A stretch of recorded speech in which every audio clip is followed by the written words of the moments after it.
Dear panelists, dear participants, welcome to Rise and Start Based Talks.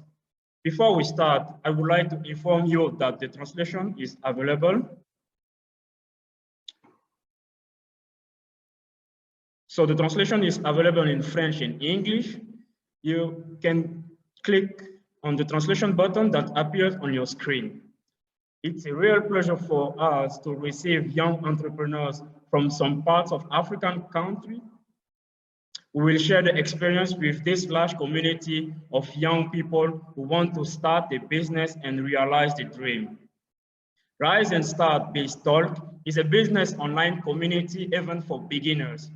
Our forums will help you to get knowledge to start your own business. We are sure that this sharing of experience will bring you answers to all your concerns. Now, I would like to present the agenda of this event. So this event will take place as follows. We are starting by opening remarks. Then we will have a video introduction of Rise movement. Afterward, we will introduce the panelists while we are sharing their bios in the chat. And next, we will have the sharing of each panelist. Afterward, we will have Q&A session. During this time, the participant will be able to ask a question to the panelists, and we will finish with some announcements. Thank you. Now, allow me to introduce myself before continuing. I'm Pangil Wilfred Diarra. I'm the Sub-Regional President of International Association of Youth and Students for Peace for North Africa. One of our objectives in IAYSP is to promote character education for youth who contribute to peace and sustainable development in the world. I'm also part of this amazing Rise family as a writer and editor. It's a great pleasure for me to be the moderator for this event. Speaking of Rise, what is the mission, objective, and vision of Project Rise? I invite you to follow this video of Project Rise. If the technical part is ready, we will share the video.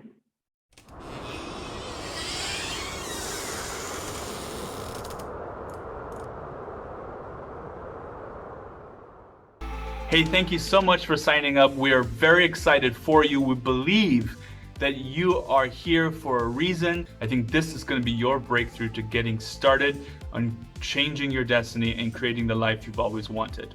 But first, what is a Rise entrepreneur? A Rise entrepreneur is someone who takes personal responsibility for a problem that wasn't their own. While most of the world runs away from problems, we risers see a problem and feel called to step up and figure out a way to solve it. Every good business starts this way, and that's how we're going to transform Africa, together.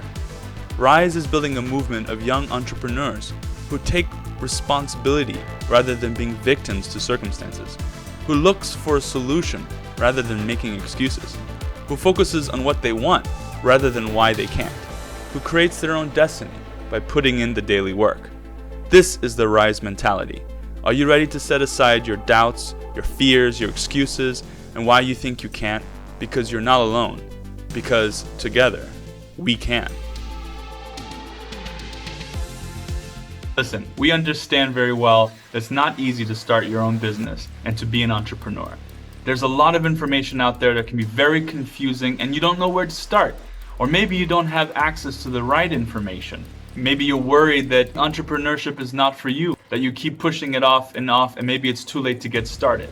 Maybe you think you're not smart enough. You've been told your whole life that you'll never aspire to anything. You have no support, the people around you, the government, no one's helping you find the resources and accessing the tools that you need to succeed. You believe that you need a lot of money to be able to start a business. And that's just not true. There's a lot of people out there who have become successful with zero capital. You just need to know how. You need the right strategy. And that's why we're here to help you. That's why we created this special event, so that you can overcome everything that's challenging you and make it easier for you to succeed. My name is Steve Winter, and I am the project manager of Rise. At Rise, we believe that entrepreneurs called by a higher purpose have a unique mission to impact the lives of the people that they've been called to serve. And our job at Rise is to help you navigate your calling so you can have the right strategy, leadership skills, and skill sets needed to succeed. There are many ways for you to grow with us. Whether you want to develop your professional skills at Rise University, or connect with other entrepreneurs at Rise and Start Biz Talks, or get smarter daily on our social media posts, or learn new skills fast with our Accelerated Skills Learning Program, we got you covered. Thank you very much for participating in this awesome program. On behalf of Rise, welcome.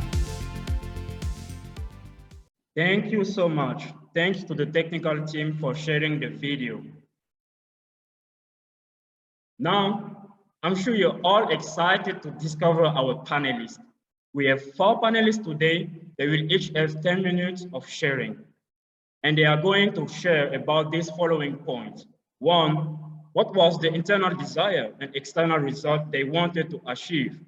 2, what is the business vehicle they create to get the results? 3, what was the internal belief they needed to overcome to get the results? And 4, what was the external obstacle they needed to overcome to get the results? So now let's discover the panelists. The first speaker that we have today is from Benin, and his name is Jean Bosco. The second speaker is from Ivory Coast, and she's a social entrepreneur, and she's from Ivory Coast, a social entrepreneur, and she's the second panelist today. The third is Mr. Felix Guy, and he's from Senegal. And the last speaker is Flor Marina from Burkina Faso. They are the amazing panelists that we have today. You can find their bios in this chat. Let's give a round of applause to all the speakers.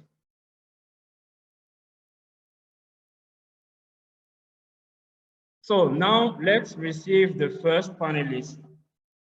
As we announced, the first panelist is Mr. Jean Bosco. We have the video recorded of Mr. Jean Bosco. So if the technical part is ready, we'll share the video of Mr. Jean Bosco from Benin. Thank you.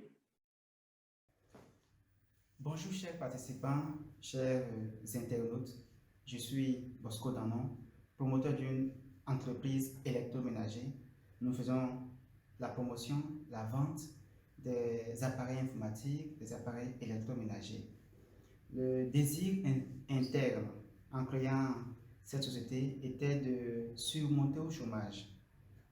Vous savez sans doute que le monde d'aujourd'hui, généralement en Afrique, est plein de chômeurs et le désir interne était de fuir ce côté-là et d'aider également nos frères et sœurs de gauche à droite qui trimbalaient également le chômage tout comme moi.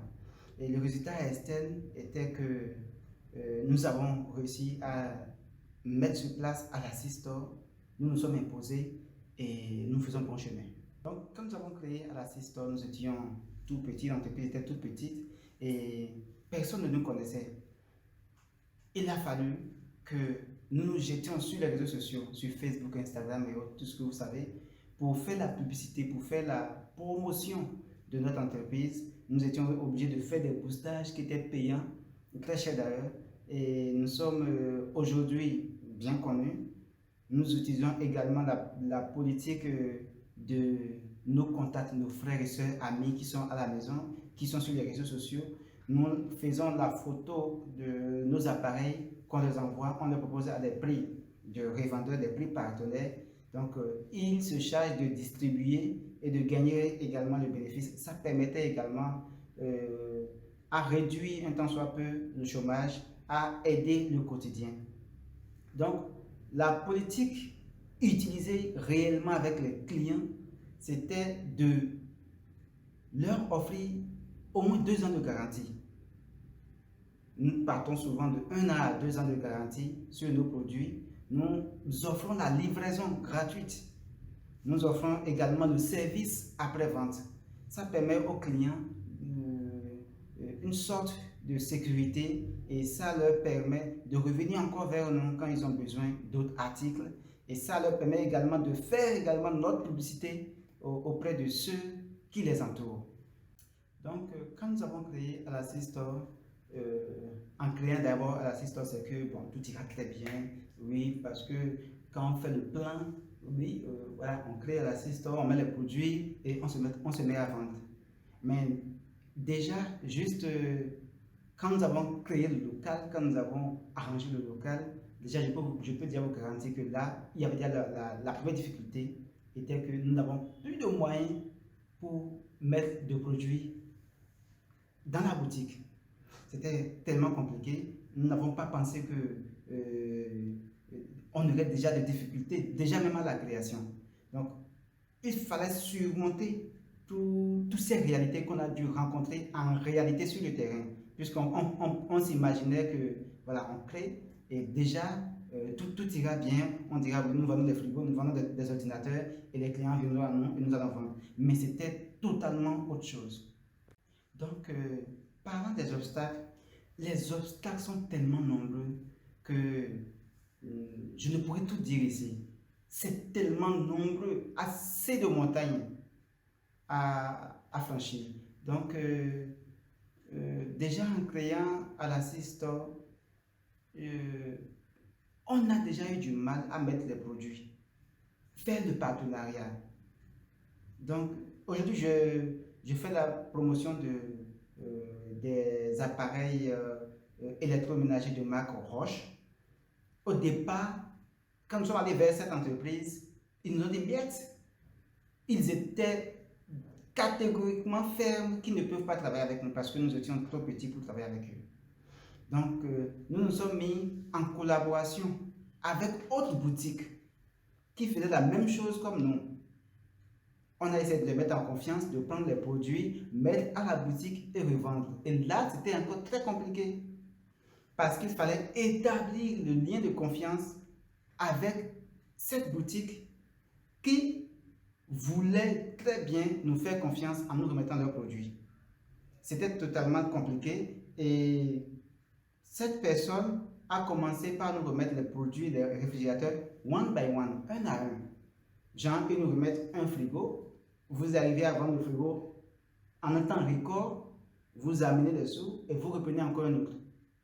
Là, il était déjà sur le point d'être fournisseur pour nous, bien qu'il ait une boutique. Donc, nous avons commencé comme ça et le fait de vendre un peu, one by one, comme je l'ai dit tout à l'heure, avec cette boutique, ça l'a mis en confiance. Et un jour, il nous appelle, dit, voilà, bon, Monsieur Bosco, vous êtes où, vous venez? Je suis allé à son bureau, il a dit, bon, je vous fais confiance, nous allons maintenant travailler sur un partenariat. J'ai fourni les documents qu'il a demandé, nous avons signé les papiers, et il dit, bon, allez au magasin, prenez tout ce que vous voulez comme produit. Je dis, waouh.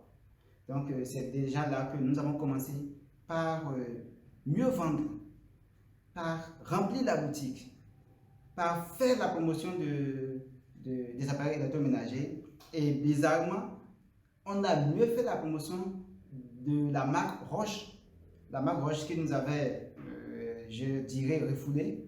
Et aujourd'hui, ça fait que cette même grosse boutique de la marque Roche vient vers nous et demande, mais comment nous pouvons travailler ensemble? Mais on a dit, on était chez vous, vous nous avez refoulé, ils disent, ah, on ne se rappelle plus.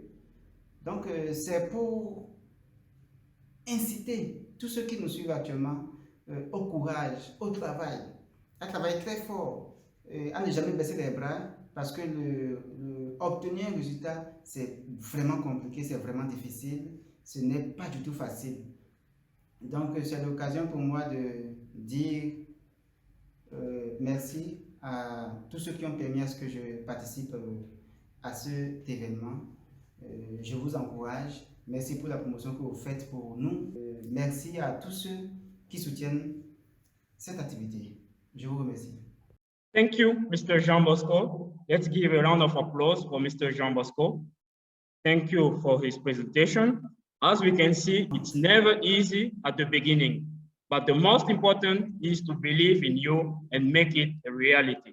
Thank you once again, Mr. Jean Bosco. Now, we are going to receive the second panelist, Her name is Anaïs Dagrou. She is from Ivory Coast. She is a social entrepreneur. She promotes youth leadership, and she has many realizations on several fields.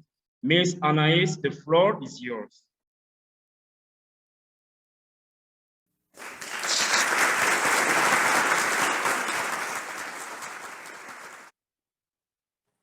Can you see me? Can you hear me?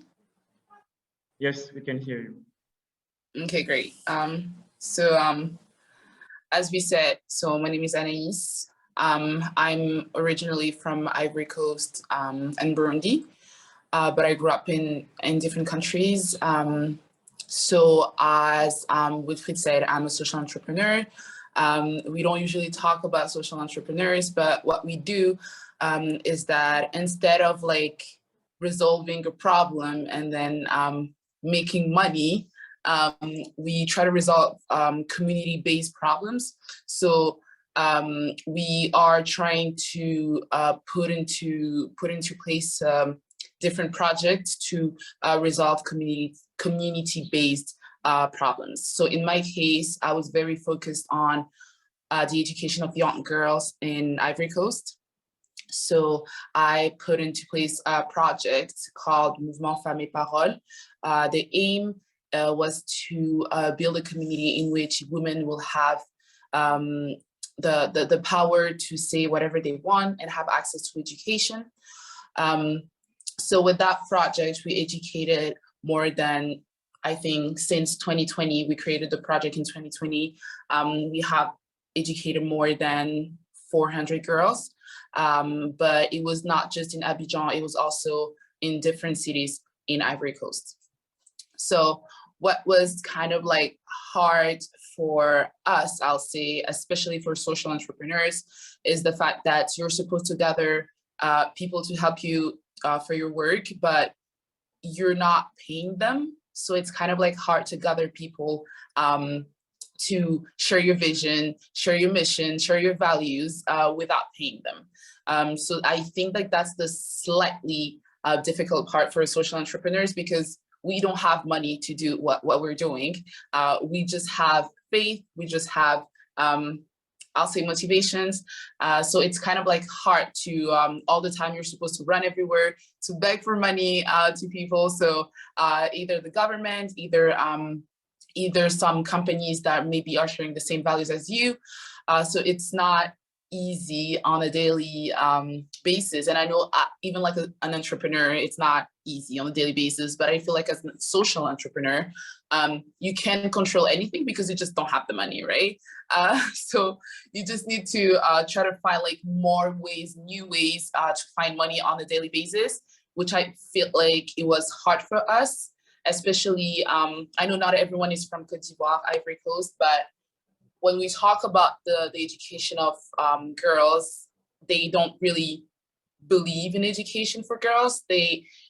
Some people still feel like in Ivory Coast, you're just, girls don't need to get educated about multiple things, right? When we talk about education, it's not just going to school.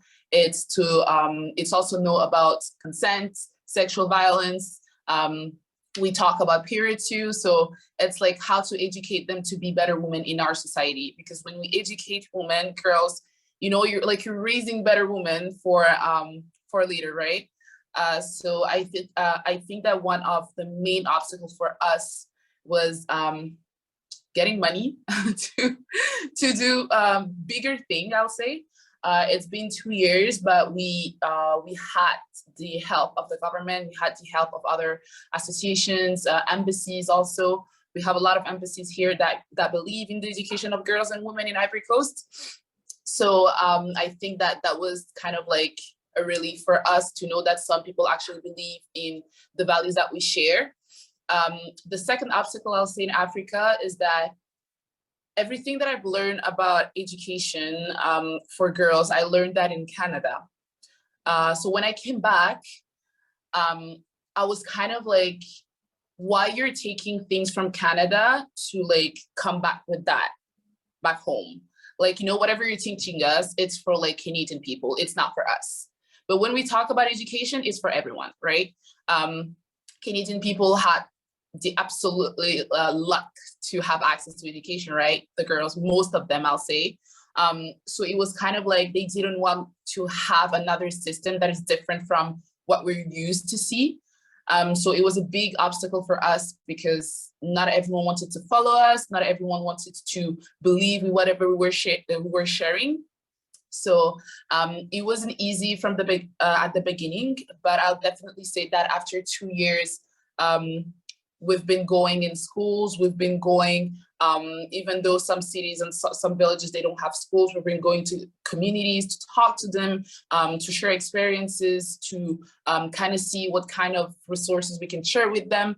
They have been pretty receptive about that since 2 years. So I'll definitely say that the work that we're doing is helping some communities. And I feel like as a social entrepreneurs, if you want to know if you're doing a good job, it's to, you can't actually have, you know what I said at the beginning, we educated 400 girls, like we gave them the resources, right?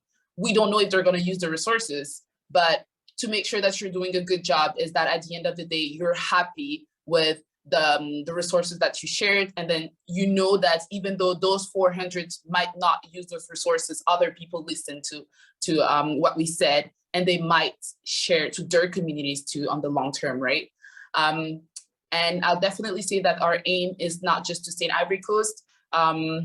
It's definitely to go in other countries in Africa. We want to share everything that we're sharing in Côte d'Ivoire. The problem with education for girls is not just in Côte d'Ivoire, in Africa. So we definitely want to go to Senegal, to Benin, to different countries that we can actually reach. And yeah, if you have any questions, so that's about social entrepreneurs. So I'm also an entrepreneur, not a social entrepreneur. So I know the difference, and I prefer to say that I'm a social entrepreneur because I feel like as a social entrepreneur, you're kind of like answering your life, like the purpose of your life. And for me, it's like more meaningful to be a social entrepreneur. Of course, to be an entrepreneur is good. You're getting money, you know, it's great. But at the end of the day, depending on the person and how you feel like you need to help your community. And you feel like you need to bring something new, right? And something that will be refreshing so that when you go to bed, you're like, yeah, I did something good for my community at the end of the day. So yeah.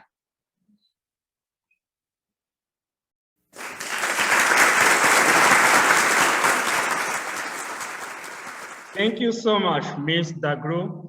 You are a great model for young women. You are a great model for young women, and I can imagine how much your community is very proud of you. Thanks to your sharing today, we will have more young ladies as you who will become the best leaders in their community and in the nation. Once again, let's give a round of applause to Ms. Anaïs Dagro. Thanks.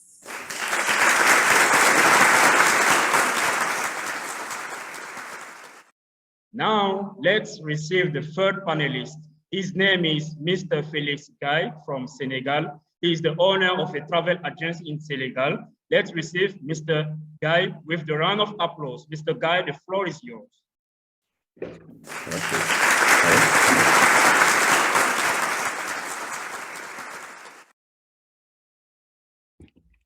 Hello. First, just want to say thank you for everyone, especially for just putting this event together.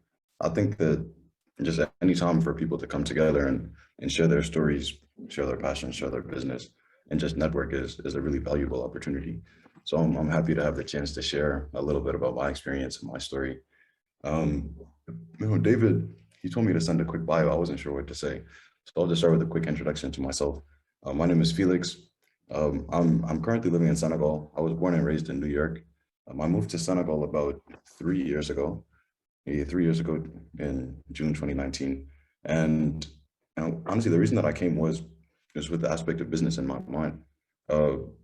I come a couple times when I was younger, but when I finished college in 2018, I had the chance to come back just to visit my grandma. And when I came back in 2018, it was the first time that just as someone with a bit more experience, a bit older, I could look around and just see the different opportunities that I felt like were open to me here that I might not necessarily have if I was somewhere else. And I think that just kind of pushed me to dive in. and try to see what I could do here. And that's kind of been the journey that I've been on over these past 3 years. So to kind of go over some of these questions, the talking points that they wanted us to address, I think the first one was about internal desire and external result. For me, I think my internal, like what I wanted to achieve, like internally and externally, like it always came from what I had seen from the people that had come before me. I think any young boy kind of looks up to his dad as like his superhero. So they kind of try to emulate what they've done in different ways. And for me, I always had that interest in business. But one thing about my dad was that he was a super hard worker, and everyone in his family kind of looked up to him. He was one of the oldest in the family. He was the second oldest in the family. So anytime they needed to get something done, or if they needed something, whether it was money or advice, they would come to him. And I think kind of seeing that, it made me realize that I needed to get to a place myself where I could be that same pillar for the people around me, whether it's for my friends, for my family, for my community. And in the world we live in today, I think realistically, a lot of that comes from being very stable financially. And oftentimes to reach that financial stability, you kind of need to go a little bit your own way. Of course, you can get a job and you can be very successful in that. But I think sometimes there's kind of a cap to that. And then when you kind of are able to, you can do that, of course, but when you're kind of able to have your own business and do more in that field, I feel like it'll give you that kind of stability and that freedom. So I think that was always the result that I wanted to achieve. And that's always what was kind of pushing me towards business and pushing me towards trying to be successful in business. The second question is the actual business vehicle that I created to get that desired result. I consider myself interested in so many different things. So I wasn't even sure what business to talk about because I feel like I'm in so many different businesses. But the one that's most interesting to me right now is the travel agency, I guess, that they spoke about. I don't know if I myself consider it a travel agency, but it's a project that I have with some of my friends called No Boundaries.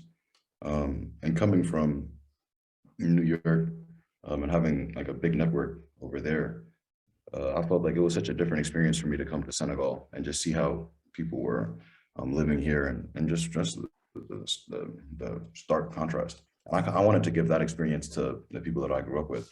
And a lot of it was in different aspects. So I went to undergrad in New York University. I studied finance and economics. And I knew that right now young people are very, very, very interested in investment. And I think generally they're interested in the investments that you hear about all the time: Bitcoin, regular stock market, investing, Google, things like this. But I think that when you can give them like another vehicle for investment, that is very intriguing to them. So my idea for the travel business was I'm going to take people here, I'm going to show them a great time in Senegal. And on top of that, I'm going to show them investment opportunities. So now once they come here, they have a great time, they love the country. They also have a way that they can continue to invest into the country, whether it's through investing in transport, whether it's through investing in agriculture, whether it's through investing in real estate. They just come here and they see that there's so much opportunity. I think everyone is always looking for the next gold rush. When you were in school, you heard about the American gold rush in the 1800s and how people who were the first one to get there were the ones that were going to reap the most benefit from it. I think now we're kind of going through a similar type of time here, like across the continent. I think a lot of people aren't aware of it, but for those who are aware, it's such a big opportunity. You're seeing everyone currently come to the continent, whether it's the Chinese coming in and doing whatever infrastructure projects they have, Indians coming and bringing their IT projects. So I feel like it's also for us who are from here and who our parents are from here to kind of do that same thing. So that was always in my mind, is trying to bring that vehicle here where people could just continuously invest, but also just have a great time and enjoy the culture that Senegal has to share. And hopefully afterwards that other countries have to share. If I can branch out, so I should be contacting some of you guys soon too, in Benin, Ivory Coast. I would love to have the chance to get people to explore those places as well. In terms of limiting belief, I think for me and for a lot of people, the concept of imposter syndrome. For those who don't know what that is, imposter syndrome is the idea that like maybe I'm not, like, why am I here type of thing. Like, why am I in this position, and should I even be here? Am I actually capable of doing this? So I think a lot of people struggle with that, and it's just, it's something that can be very limiting, to be honest. I don't think it's something that you just get over just like this, but it's kind of like an everyday thing that you have to realize, like, I did A, B, and C to get myself to this current location, and that means that I deserve to be here. And even if I don't deserve to be here, I got here, so I have to be successful in where I am. If I made it this far, then I can only continue to push and continue to try to get further. Like I said, I don't think that's necessarily something that you'll just think about one day and then you'll tackle it and now you're on to the next thing. It's kind of like an everyday thing. But I think that type of conflict in some ways is kind of good. I mean, like a life with no conflict is not interesting. Like you need those little challenges every day to kind of push you forward. So I kind of try to view it like that. It's okay, there's another obstacle. It's another hurdle that I jumped over, but that means I did that. Let me jump over the next hurdle and the next hurdle and the next hurdle. And when it comes to the external obstacle, if I look at any business that I started, I think that the hardest thing is always to start. I think that going from like idea to reality is very difficult. Like everyone has great ideas, but for some reason to actually take that idea and make it into something that's real and something that's tangible is always a huge challenge. So even for me with the first time that I did a trip, it was in November of 2021. And like, I didn't think that people would actually come. Like, of course I had friends and everything like this, but the idea if they would actually have to buy a ticket, that I come all the way to Senegal, a place that they've never been to, a place that they've hardly ever even heard of. I was like, what do I need to do to actually make that happen? Of course you can ask people, but that's never going to be enough. And then on the ground, all the things that you have to set up. But I think that once you kind of get over that thing in your mind that, no, I just have to take that first step. You take that second step, third step, and next thing you know, you start running. And then even if it doesn't work, you kind of have to leave it and jump to the next thing. I think there's never the first thing you do is going to be successful. But if you do 10 things, then chances are maybe one of them will be successful. So yeah, I think the difficulty is always trying to start. But once you start, and once you start multiple things as well, you see that there's always that chance for success. And to me, that's exciting, just the possibility of succeeding. So yeah, I would always recommend to just take that first step, take that leap, and start. I think that kind of leads you onto the path of success. But those are all the questions. So thank you guys for hearing me out. I'm excited to hear the other speakers as well.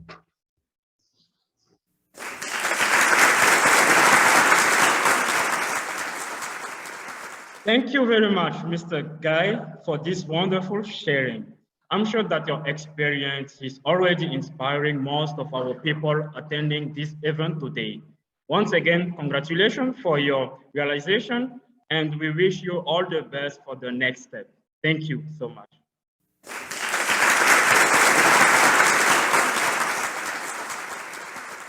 We are now moving to the last panelist, and this time we will have a young lady from Burkina Faso. She's the owner of a model agency, but not only that, I will let you discover the huge business she has. Welcome to Miss Flo with a round of applause.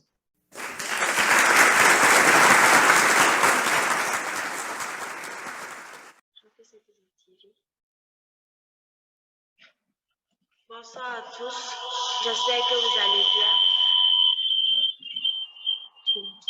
J'espère que vous allez bien. Moi, c'est Noumou H. Marina, étudiante en 3e année de communication d'entreprise et marketing. Et je me suis lancée dans l'entrepreneuriat, ça va faire bientôt 3 ans. J'ai créé ma société et en plus de cela, je continue mes études. Et la société, d'abord, c'est un groupe Team FGO qui a plusieurs filiales. La première filiale, c'est d'abord Aura Agency, qui est une entreprise qui est une agence de mannequinat, de tests événementiels, où nous formons également des gens dans la danse et dans le cinéma. La deuxième filiale, c'est Aura Nettoyage, tout ce qui rentre dans le cadre hygiénique, tout ce qui concerne le nettoyage. Et la troisième, c'est Aura Crush, où nous venons en aide aux orphelins et aux personnes démunies. En plus de cela, on a Aura Event et Aura Service, tout ce qui rentre dans le cadre événementiel, que ce soit la décoration pour les événements ou la décoration pour la déco intérieure, y compris la restauration ou voilà, faire une activité, on peut faire un buffet ou il y a un service traiteur. C'est un peu l'entreprise en général. Et pour un peu parler de comment j'ai commencé, déjà à la base, c'était juste pour booster la confiance. La plupart du temps, les gens se lancent dans l'entrepreneuriat pour se faire de l'argent. Et moi, c'était plus pour booster la confiance et venir en aide à certaines personnes. Quand je dis certaines personnes, ça a commencé d'abord par la première filiale Aura Agency où j'ai voulu faire le mannequinat. Et j'ai contacté certaines agences et tout, j'ai voulu intégrer. Et leurs conditions d'adhésion ne me convenaient pas. Et là, j'ai décidé comme ça de créer mon agence où j'allais permettre à ces filles-là de... À la base, c'était plus pour les filles, permettre à ces filles-là de réaliser leurs rêves et se lancer également dans le mannequinat. Et voilà, je me suis lancée et ça a donné quelque chose. Après, il y a la société aussi qui est là, parce qu'avant de se lancer, tu vas d'abord demander à ton entourage comment ils trouvent l'idée, si c'est bon. Surtout quand tu n'as pas trop confiance en toi, tu vas tellement prendre ce qu'ils te disent au sérieux qu'après, ça devient un souci. Et c'était mon cas.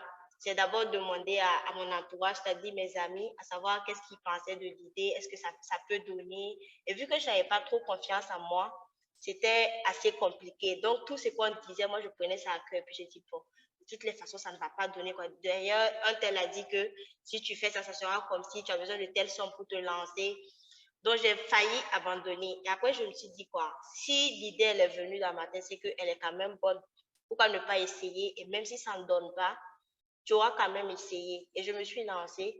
À la base, je me suis lancée avec Aura Agency. Normalement, pour se lancer, pour créer une agence, il faut au moins 1 million et quelques. Il faut au moins 1 million et quelques pour se lancer dans une création d'agence et tout. Et moi, je me suis levée avec 1400, je me suis lancée. Et puis voilà, ça a quand même donné quelque chose, même si ce n'était pas simple, ça a quand même donné quelque chose. Et après, les filles sont venues s'inscrire. Après, j'ai vu aussi qu'il y a certains garçons qui s'intéressaient au mannequinat. On les a recrutés également.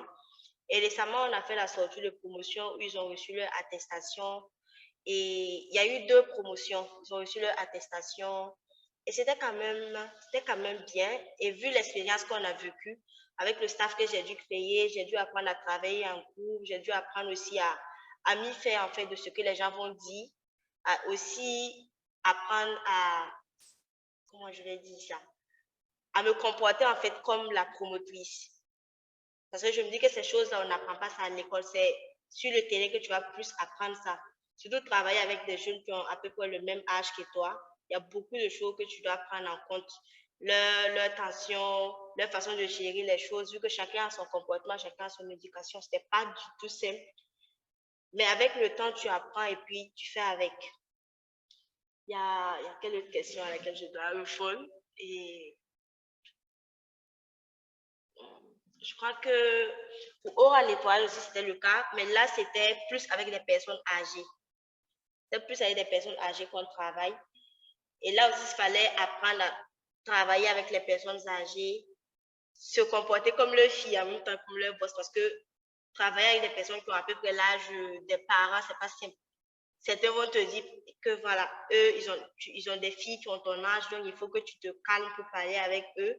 Il y en a qui vont même te dire que quand tu les appelles, il faut que tu demandes s'ils sont d'abord disponibles pour une prestation lorsqu'il y a un nettoyage pour un événement.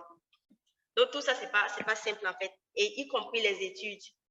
Tu n'arrives pas à gérer ton temps. Donc il faut que tu apprennes à gérer les deux.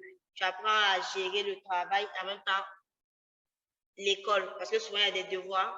Il y a des cours, ça peut coïncider avec tes heures de rendez-vous, soit avec des heures d'activité. Vu que l'on est un peu dans l'événementiel avec Aura Agence, souvent on a des défilés, souvent il y a des hôtesses qui sont en prestation.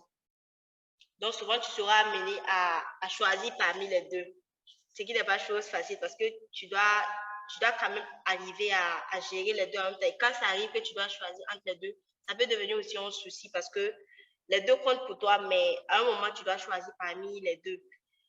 Et ça devient tout un problème. Là, il va falloir carrément faire un emploi du temps qui coïncide avec les deux, même si ce n'est pas évident que ça va tout en donner. La plupart du temps, en tout cas, tu pourras gérer avec les deux et ça sera plus facile. Et après il y a Aura Crush, la filiale Aura Crush qui est pour venir en aide aux orphelins, aux personnes démunies où nous collectons des dons. Nous faisons des collectes de dons où on choisit un orphelinat, on part leur remettre. Ça, on a eu à faire pratiquement 5 à 6 dons dans 6 orphelinats différentes. Là, on a l'accompagnement de certaines structures, de certaines personnes qui ont confiance, qui accompagnent, vu que actuellement, chez nous au pays, c'est pas du tout facile, vu qu'il y a des déplacés internes et tout. Ça les aide vraiment et les gens n'hésitent pas à appuyer cette filière-là. Et Aura Event là c'est plus côté événementiel, comme je le disais au début, c'est plus côté événementiel. Et plus là, on a eu à signer avec des entreprises où nous faisons de la sous-traitance, notamment les entreprises qui sont à Abidjan, parce qu'on a eu à effectuer un voyage à Abidjan où on a signé avec certaines entreprises. Et quand on a une prestation ici, on gère avec eux directement. Ou quand ce n'est pas nécessaire, nous, on gère sur place. Et maintenant, comment arriver à gérer tout ça, vu que je suis une femme? Parce qu'en Afrique, quand tu te lances dans l'entrepreneuriat et que tu es une femme, je veux dire que c'est carrément un frein. C'est un frein, pourquoi? Parce que les gens se disent automatiquement que comme c'est une femme, elle ne pourra pas bien gérer. Donc, il faut travailler à t'imposer côté qualité du travail et aussi travailler à t'imposer en tant que femme. Montrer que oui, je suis une femme, mais je peux faire mieux qu'un homme. Donc, là, il faut vraiment travailler le mental. Tu travailles le mental et comment aussi réagir à certaines propositions. Parce que la plupart du temps, quand tu es femme et que tu te lances dans l'entrepreneuriat, tu pars à un rendez-vous, le gars, au lieu d'écouter les propositions que tu as lui faire sur le travail, il sera plus amené à te faire d'autres propositions. Voilà. Vous êtes belle, vous êtes comme ci, vous êtes comme ça. Soit tu pars, tu discutes avec lui et lui, il est plus figé sur ton physique. Et là aussi, c'est aussi le mental. Quand tu es du genre impulsif ou quand tu n'arrives pas à gérer tes émotions, sur le champ, tu peux peut-être l'insulter ou tu vas peut-être même le gifler, oubliant que là, c'est toi, tu es en position de faiblesse. C'est toi, tu veux quelque chose avec lui. Soit tu essaies de lui faire comprendre poliment que tu ne peux pas céder à ses avances, soit tu lui dis catégoriquement que voilà, ce qu'il a dit, il ne faudrait plus que ça ne se répète, mais avec politesse. C'est comme on le dit, le monde est assez petit. Tu peux dire, voilà, de toutes les façons, c'est lui, quand même s'il ne m'aide pas, il y a d'autres qui vont m'aider. Et tu vas partir dans une autre structure, tu vas aller trouver que peut-être ils ont un lien de parenté, soit c'est encore lui qui gère quelque chose là-bas, et là, ça devient un problème. Et pourtant, si tu refuses avec politesse, il y aura plus de respect, même si certains ne vont pas réagir de la même manière. Certains vont peut-être te dire, ah, on peut te fermer certaines portes et tout, mais néanmoins, tu lui as répondu avec politesse. Et même si demain vous croisez quelque part, il y a ce respect-là qui est quand même là, parce que tu l'as pas répondu avec insolence. Et ça fait, moi je trouve que ça fait plus de respect que de se lever, peut-être le taper ou l'insulter avant de partir. Je crois que souvent essayer de gérer ses émotions, c'est aussi un point positif. Il y a quel autre plan? Je crois que c'est tout. Si peut-être j'ai un conseil à donner aux jeunes, c'est quoi? C'est de ne pas hésiter. Quand vous avez une idée en tête, vous lancez sans hésiter. Moi, je trouve que si tu vas tout le temps te poser des questions, est-ce que c'est le bon moment? Est-ce que si je me lance, est-ce que j'aurai ci? Est-ce que je ça? C'est pas la bonne manière. Du moment que tu as eu l'idée et que tu trouves que c'est une bonne idée, quel que soit ce que les gens vont te dire, quel que soit ce que ton entourage va te donner comme conseil, tu tires en fait le conseil que toi tu as à l'intérieur de toi et puis tu te lances sans hésiter. Parce qu'il n'y a pas une plus grande force que de savoir tout en oser. Tant que tu oses, tu peux vraiment te donner certaines opportunités que tu ne pensais même pas atteindre. Et aussi, il y a l'audace qui est là. Vraiment être audacieux. Moi, je peux dire que moi, ma qualité depuis que je me suis lancée, c'est l'audace. Moi, je suis très audacieuse. Moi, je ne vois pas... À chaque fois quand j'essaie de discuter avec mon staff, chacun dit, ah, est-ce qu'il n'y aura pas ci, est-ce qu'il n'y aura pas ça? Moi, je suis plus du genre visionnaire. Je vois à long terme. Donc, quand je me décide à faire quelque chose, même quand c'est compliqué, je n'hésite pas. Je me lance. Quand tu te lances, de toutes les façons, tu ne perds pas. Soit tu apprends, soit ça prend. D'après les expressions ivoiriennes, soit ça prend, soit ça prend en fait. Il n'y a pas de... Ça n'a pas donné. Parce que même si ça ne donne pas, tu auras quand même appris quelque chose. Tu auras appris de tes erreurs. Et tant que tu ne fais pas d'erreur aussi, tu ne pourras pas réussir. À chaque fois quand tu te lances dans quelque chose, même si tu ne réussis pas, même s'il y a des fautes qui sont là, tu vas apprendre de ça. Tu ne vas plus répéter les mêmes erreurs. Tu vas dire, ah, la dernière fois j'ai fait ci, ça n'a pas donné. Donc, il faut que j'essaie de refaire ça d'une autre manière, d'apporter plus d'innovation, d'apporter plus de créativité pour que ça donne. Donc, l'audace et puis la confiance en soi aussi, c'est quelque chose. La confiance en soi, c'est la base. Et c'est un truc qui se travaille. Il ne faudrait pas que tu dises, ah, moi, je suis du genre, je n'ai pas confiance en moi, donc je vais rester là. C'est un truc qui se travaille. Tu n'as pas confiance en toi. Fais des choses qui vont t'aider à avoir confiance en toi. S'il faut que tu fasses le sport pour booster ta confiance, mais vas-y, lance-toi. Chaque matin, tu sors faire le sport. S'il faut que tu sois plus, surtout les femmes peut-être, par exemple, nous on veut tout le temps se sentir belle avec trop de maquillage et tout. Si tu n'as pas confiance, c'est que c'est le maquillage qui peut t'aider. Vas-y, maquille-toi. Tu te maquilles, tu sors, tu vas à tes activités, ça va booster ta confiance en toi. Ça va t'amener à plus oser. Ça va t'amener à plus t'imposer. Et moi, je dis à chaque fois que ce qu'un homme peut faire, la femme peut le faire mieux 2 fois. Et c'est qu'un homme fait en fait, et que tu vois que ouais, c'est bien, ça a pris. Quand toi tu vas te lancer, c'est que lui il a fait là, ça n'aura même plus d'importance parce que une femme a osé le faire. Et ce que la femme fait, ça nuit à ce que l'homme fait en fait. On a tellement de puissance et être femme, moi je trouve que c'est une arme en fait fatale. Être une femme, c'est vraiment une arme. Il y en a qui te disent qu'être une femme, c'est une faiblesse. Mais moi, je trouve que c'est le contraire. Être un homme, c'est plus une faiblesse qu'être une femme. Parce que je prends l'exemple. On parle à un entretien, une femme et un homme. Ça dépend de comment tu vas t'exprimer, comment tu vas t'imposer. Si tu t'imposes mieux que l'homme, ou si vous vous imposez de la même manière, mais l'homme, il est dégagé, tu prends le boulot. Donc, il faut plus minimiser sur soi, avoir confiance en soi, être créatif, avoir plus d'innovation, offrir un service de qualité et se dire aussi que l'État ne peut pas embaucher tout le monde. Il faut que tu te lances dans quelque chose. Et même si tu travailles dans une société, pourquoi ne pas faire un truc aussi qui va te rapporter plus d'argent? De toute façon, trop de gens ne gâtent pas la sauce. Tu fais plusieurs activités à la fois où tu gagnes de l'argent. Tant mieux pour toi. L'entrepreneuriat, moi, je trouve que c'est quand même bien parce qu'actuellement, il y a tellement de jeunes qui se lancent où tu peux avoir facilement des conseils. Et pourtant, avant, moi, je dis que nous, on a eu de la chance. Voilà que là, on est en train de discuter avec un simple téléphone, on est en train de discuter ensemble. Et pourtant, les autres, ils n'ont pas eu cette chance. Nos aînés, par exemple, ils n'ont pas eu cette chance d'apprendre, d'avoir des conseils. Et nous, facilement, on peut avoir des conseils, on peut avoir des accompagnements. Et voilà, c'est un peu tout ce que j'avais à dire. Merci.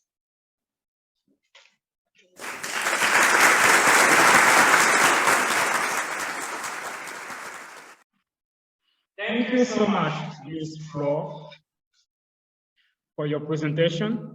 We are grateful for this opportunity to hear about your achievement. I can see that the participants are very impressed to see a young lady like you who could overcome all the difficulties and who are realizing her dream. Congratulations again.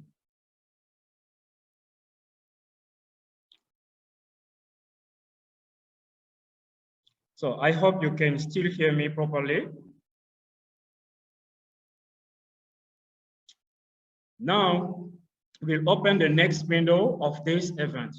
We are now starting the question and answer session. I would like to announce that the participant can write their question, or we already have amazing questions. We received some questions from the participants. So,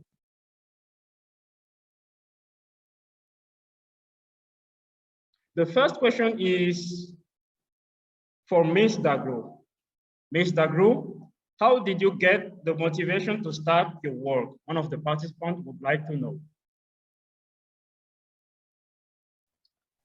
I'll definitely say that when it's about like community issues that you're trying to solve, the motivation is how you really want to help your community.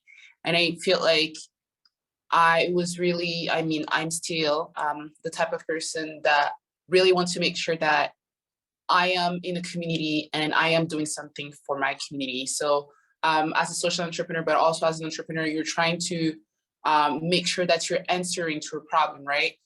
You don't want to be an entrepreneur that, somebody else is already doing that. So you're not bringing something new.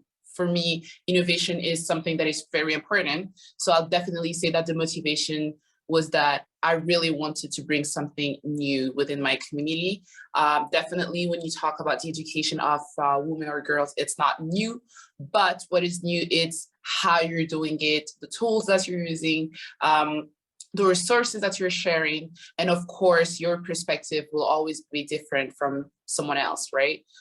Depending of like how you're talking to other people, right? When I go to those community, I really talk with passion. I really like, it's not just like I'm taking my time, I am taking the money that nobody's giving me, right? To bring that to my community, because that's something that on the long term, I want to make sure that other girls have the same opportunities as me. So yeah, definitely I'll say that it's important, and I don't want to like, maybe not everyone feel like that, but I feel like it's important for me everywhere I go to make sure that I have an impact. Like literally everywhere I go. Like I don't go anywhere and like I don't want to go anywhere and then nobody like noticed that I was there. For me, it's important to have an impact wherever you're going. So I feel like that's the main motivation for me. Thank you so much, Ms. Dagro. We still have a question for Ms. Dagro. Someone say, I love how you spoke about educating girls. I would like to know how to educate boys as well. Yeah, so that's a great question. So what is good with our project too is that we don't exclude boys, men. So what we do is that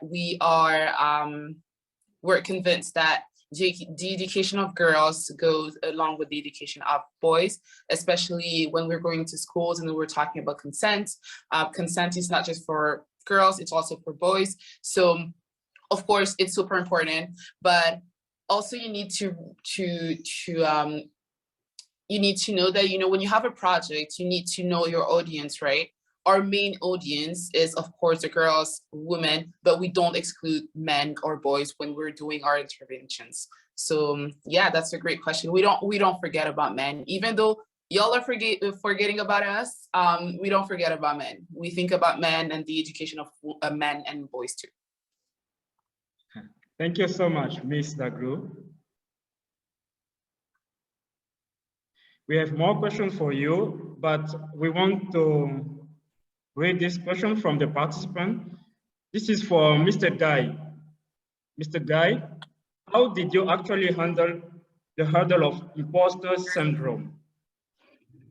How did I handle the hurdle of imposter syndrome? I think that honestly, I kind of feel like it was just through work. I feel like because imposter syndrome essentially, like as I was explaining, it's like the idea that you don't belong. So if I give the example, I think oftentimes for people it creeps up, say in college, like you go to university and you're looking around, you're like, man, my classmates are like maybe smarter than me, more intelligent than me, like higher achieving than me. Like why am I in this? Like why am I here? And then I think the way to get over it is to kind of like prove to yourself that you actually do belong there. I think the way to do that is kind of just to like push yourself to, I don't want to say the limit. That's kind of corny, but like just see how much you can actually do. So if you have that first test and you think you don't belong and you study, you're going to do well. And then you're going to prove to yourself like, oh, actually, no, I did good. I do belong here. I can be with the people around me. And then I think once you do that just once, then you can kind of always go back to that and kind of tell yourself that, okay, yeah, actually, I do belong here. I've shown myself that I belong here. Let me actually celebrate myself and just continue to push forward. Thank you so much. Thank you so much, Mr. Guy, for your answer. We have a question to Miss Marina Flor. Oh, how did you start your agency with only 1,400 CFA? Interesting.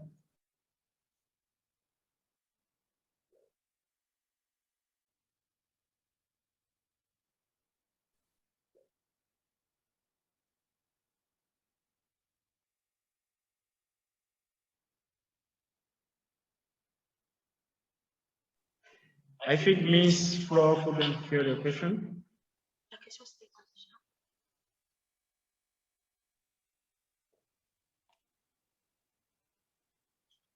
Okay.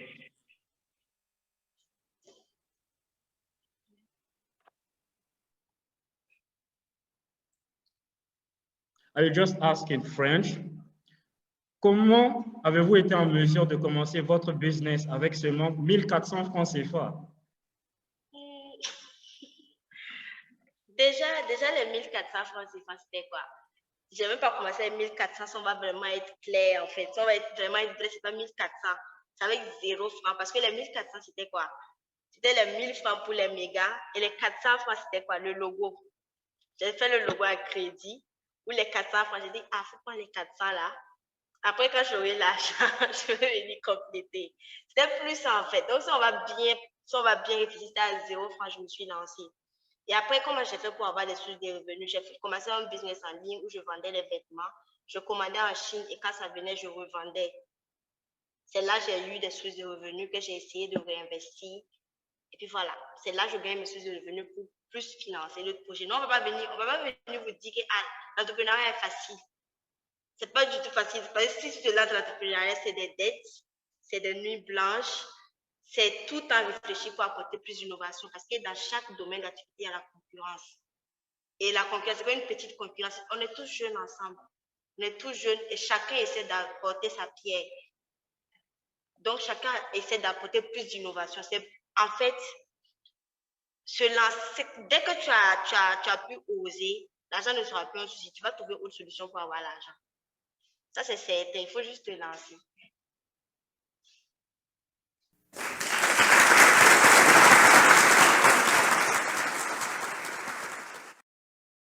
Thank you so much, Ms. Fleur. We still have a question for Ms. Marina. How did you know how to start your agency, Ms. Marina? Alors, comment est-ce que vous avez su par où commencer votre agence, Mademoiselle Marina? Comment j'ai su par où commencer? D'abord, j'ai pris des conseils. J'ai essayé de m'informer. Actuellement, il y a YouTube qui est là, il y a les réseaux sociaux. J'ai essayé de faire des recherches pour avoir au moins une idée sur comment commencer le mannequinat, comment faire. Donc là, je suis allée voir un formateur qui allait former les mannequins pour au moins avoir une base. Et après, je me suis renseignée auprès de certains qui ont déjà leur agence. Je suis allée les voir et dire, ah, moi, je veux me lancer dans l'entrepreneuriat, je veux créer mon agence, je veux des conseils, comment tu vas commencer. J'essaie de me conseiller, mais c'est évident qu'ils ne vont pas donner tous leurs secrets. Ils ne vont pas me dire, ah, il faut passer par ci, va par là. Non. Ça doit aussi d'être créatif. Moi, je dis à chaque fois que non. L'entrepreneuriat n'est pas pour tout le monde. Ça va faire pour tout le monde. C'est tout le monde veut entreprendre parce que actuellement, tout le monde parle d'entrepreneuriat, mais l'entrepreneuriat n'est pas pour tout le monde. Il faut savoir, en fait, ce que tu veux et puis ce que tu peux faire. Pas te lever, te lancer parce que les autres ont fait pour te lancer. Il faut avoir la force aussi de ce que tu vas faire.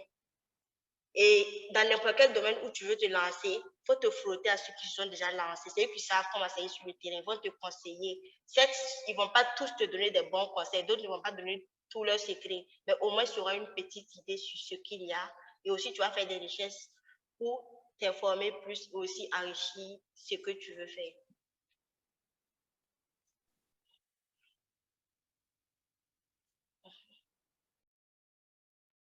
Thank you so much, Ms. Fleur.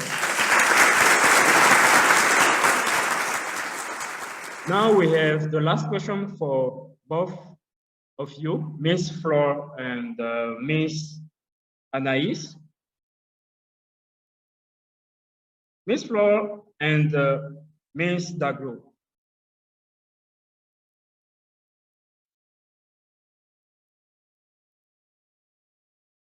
Did you already encounter a moment when you felt down to the point to even quit? If yes, how did you keep going and how did you maintain your motivation?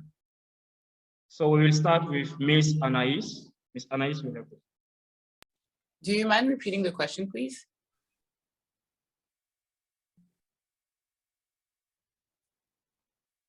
Have you already encountered a moment when you felt down? If yes, how did you keep going and how did you maintain your motivation? Yeah, so I think that definitely when I was talking during while answering question, I was saying that I kind of when I arrived, some people didn't really listen to what we had to say.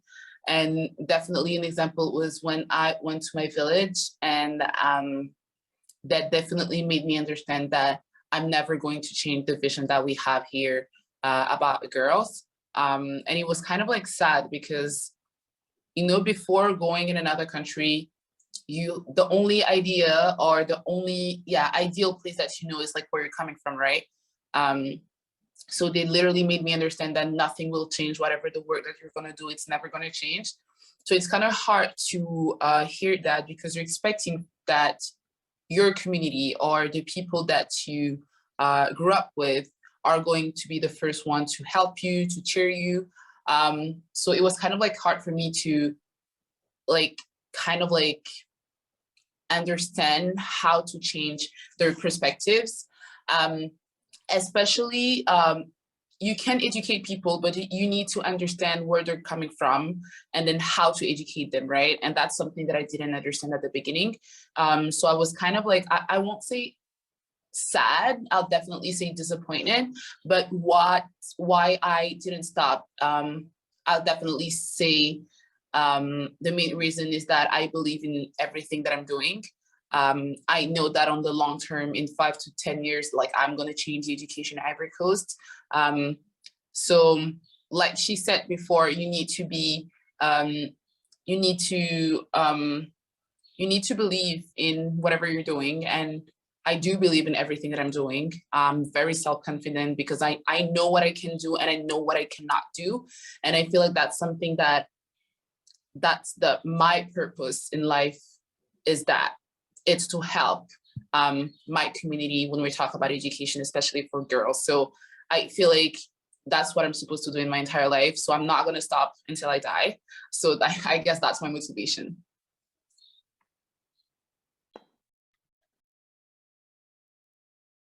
Thank you so much, Ms. Dagro. Thank you. Now we are waiting for the answer of Ms. Marina. Faut dire vrai, ça arrive très souvent. Ça arrive très souvent que tu te retrouves dans certaines situations où tu as vraiment envie d'abandonner. Tu te dis, est-ce que si ça va continuer comme ça, tu pourras tenir et tout. Moi, par exemple, je peux dire qu'il y a deux grandes situations que j'ai vécues. Tu m'as amené à vouloir abandonner. D'abord, la première, c'était quand j'organisais la sortie de promotion de mes mannequins. Je suis allée voir une entreprise où je voulais un accompagnement. Et après le rendez-vous et tout, il me dit, il n'y a pas de problème, je vais t'accompagner. C'était un homme qui était à la tête de l'entreprise. Il me dit, il n'y a pas de problème, je vais t'accompagner et tout. Moi, toute contente, je rentre à la maison. Il m'avait donné rendez-vous après une semaine. Et la prochaine semaine, je suis réellement allée. Il me dit, voilà, moi, je voulais un accompagnement de 2 millions et quelques, si je ne me trompe pas. Et lui, il me dit que si moi, je veux l'accompagnement, au lieu de 2 millions, 3 millions, lui va arrondir à 6 millions, 5 millions. La condition, c'était que, excusez-moi le thème, la condition, c'était que moi, je passe lui avec lui et son père. Et là, moi, j'étais carrément choquée de voir d'abord que quelqu'un ait cette mentalité de suivre quand même pouvoir faire sortir ces mots-là de sa bouche. Après, moi, je me suis dit, bon, de toutes les façons, ce n'est pas la première fois qu'on me fait cette proposition. Ça arrive qu'on me fasse ces propositions. Mais là, en fait, c'était carrément de trop. Et je me dis que chacun a ses principes et puis ses valeurs. Et moi, ça a vraiment joué sur moi. Après, je me suis dit, bon, je vais laisser tomber parce que l'entrepreneuriat, de toutes les façons, ce n'est pas forcé. Il y a l'école qui est là. Si je gagne mon diplôme, on va m'embaucher dans une entreprise où je serai payée par mois. Ça me fait aussi, donc je vais abandonner. Après réflexion, j'ai vu que, bon, de toutes les façons, pourquoi prendre ça à cœur et abandonner? Ces personnes-là, en fait, ils ont déjà réussi leur vie. Voilà pourquoi tu es parti demander un accompagnement. Pourquoi ne pas leur montrer que ce qu'ils ont dit là, ça t'a touché, mais tu vas te relever, en fait. Ce qu'ils t'ont dit, tu n'as pas eu leur accompagnement, mais tu vas trouver des solutions où tu pourras avoir un autre accompagnement sans passer par ces pratiques pas calculées là pour aboutir, pour atteindre tes objectifs. Et après aussi, moi, ma force, en fait, c'est que je travaille avec beaucoup de jeunes. Mes mannequins, ils m'ont écrit, ils ont essayé de me soutenir pour me dire, voilà, ils sont là, ils seront toujours là. Ça m'a vraiment remonté le moral et je me suis dit, voilà, ces personnes-là, après, je me suis fixé un objectif, en fait. Dans 5 ans, c'est eux qui vont venir me demander un accompagnement. Et ça, je compte vraiment, vraiment le réaliser. Dans 5 ans, ils vont venir s'asseoir dans mon bureau qui me dit, voilà, on veut un accompagnement. Et après, il y a eu le fait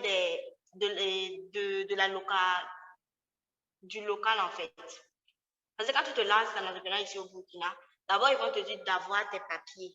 Tu dois avoir tes papiers pour signaler que voilà, tu as ton numéro IFU, tu as ton SCCM et tout.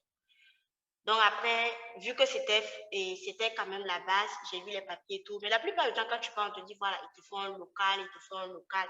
Vous êtes situé où? On a besoin d'un rendez-vous avec vous. Et là, en fait, à un moment donné, à force de tout temps te dire, voilà, vous êtes situé où? Toi, tu te dis que ça veut dire que tu n'as pas encore les compétences requises, en fait. Parce qu'eux, ils ont tendance à te dire, voilà, on passe au bureau te voir.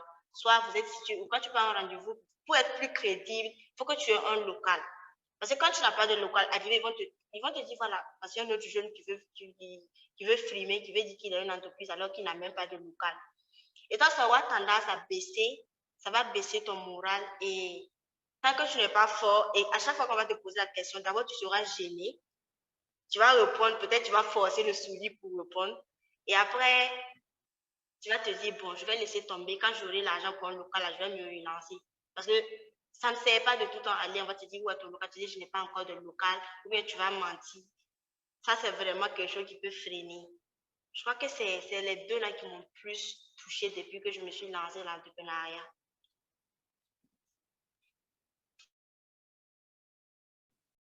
Thank you so much. Once again, thank you so much. Thank you, Ms. Dagro and Ms. Marina. So now we have a question for all the panelists, the last one. What advice would you give to someone who is about to start but is afraid? So I would like to ask to Mr. Guy to give his advice.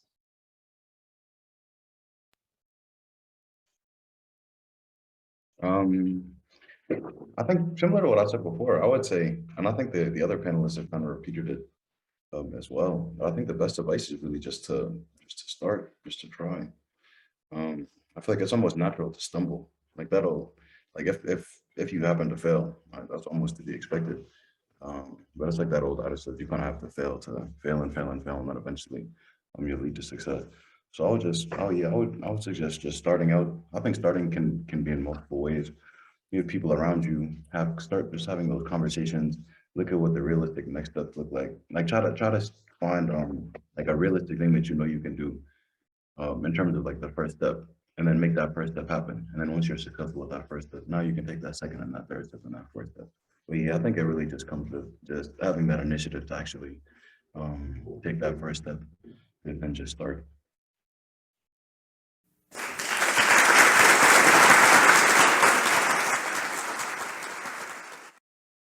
Thank you so much. Now, I would like to ask to Ms. Dagro.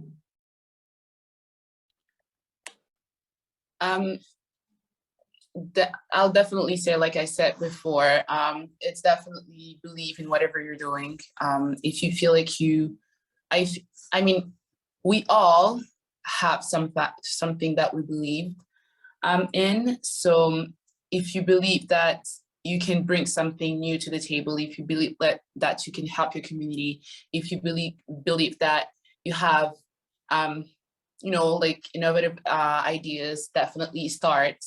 But I saw someone who talked about, do you start because you want money or because you love doing what you are doing as an entrepreneur? I feel like the most important for me is like love what you're doing, because when you don't love it, even though you get money, you won't feel like you bring something new. You won't feel like you're helping your community. So for me, loving what we're doing and believe in what we're doing is super important. So my advice would definitely to find something that you like, find how what you like can maybe help other people, and then just start. Yeah.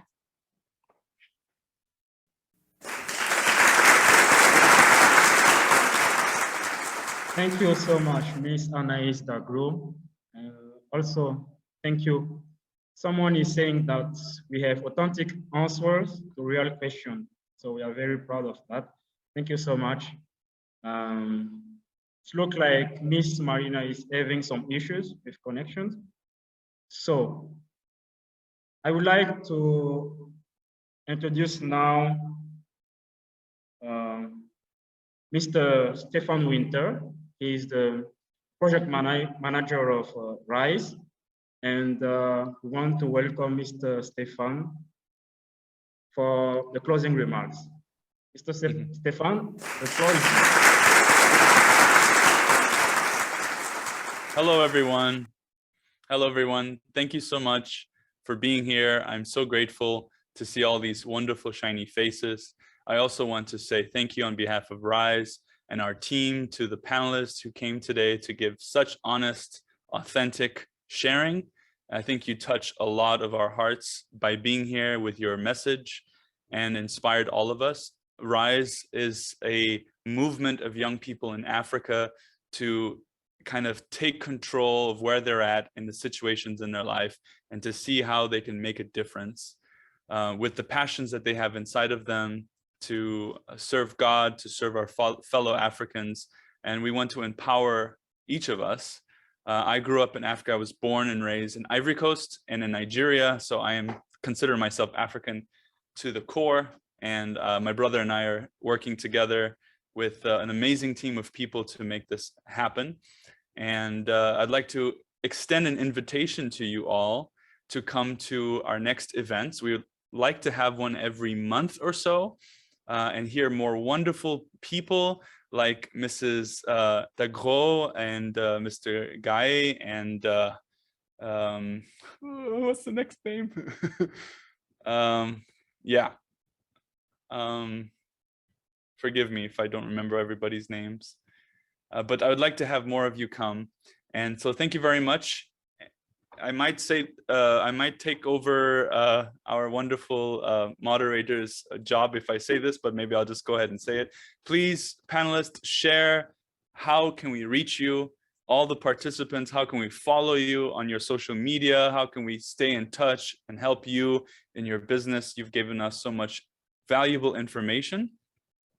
And also, there would be a way for you to send out a, to fill out a feedback form for everyone who's participating. So anyways, thank you so much.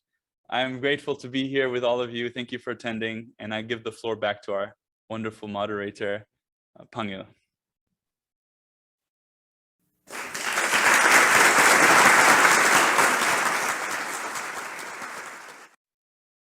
Thank you so much, Mr. Steve Winter. Thank you so much. And thank you so much, dear panelists and participants. This marks the end of our event.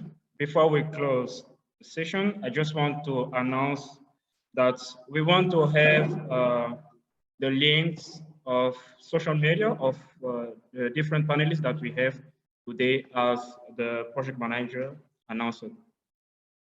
So I have other announcements. Firstly, for those who registered for this event and follow the 3 steps to get access to the bonus we offer, you will receive access to the bonus in an email after this event. And for those who did not follow the 3 steps to get the bonus, you will have another chance next month. In addition, we have a short survey for everyone to fill out so we can improve how we serve you in future events. Please find the link in the chat and in your emails. Also, if you have not done so already, please follow us on Facebook and Instagram, and you will receive daily information that will make sure and that will make you smarter and more successful. Thank you very much.